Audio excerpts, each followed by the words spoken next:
রাষ্ট্রপতি নির্বাচনের ballot paper দেখতে কেমন, সেখানে কি কি তথ্য থাকে, আরেকজন সংসদ সদস্য কিভাবে সেই ব্যালটে ভোট দেন, ৩৫ বছর পর আবারও ভোটের মাধ্যমে রাষ্ট্রপতি নির্বাচনের সাক্ষী হতে যাচ্ছে বাংলাদেশ। আগামীকাল জাতীয় সংসদে হবে এই ভোট। প্রতিদ্বন্দ্বিতায় রয়েছেন দুই প্রার্থী। তবে ভোটের ফলের পাশাপাশি এবার কৌতূহল তৈরি হয়েছে সেই ব্যালট পেপার নিয়েও।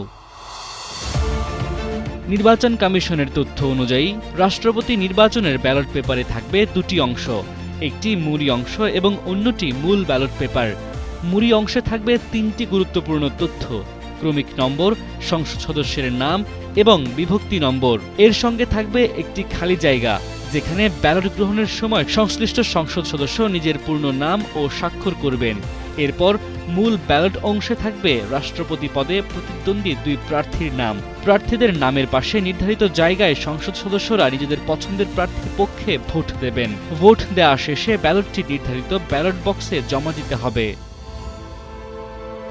আগামীকাল দুপুর ২টা থেকে বিকাল ৫টা পর্যন্ত জাতীয় সংসদ কক্ষে চলবে ভোট গ্রহণ। ভোট শেষ হওয়ার পর সেখানেই হবে গণনা এবং ফলাফল ঘোষণা করবেন নির্বাচনী কর্তা ও প্রধান নির্বাচন কমিশনার।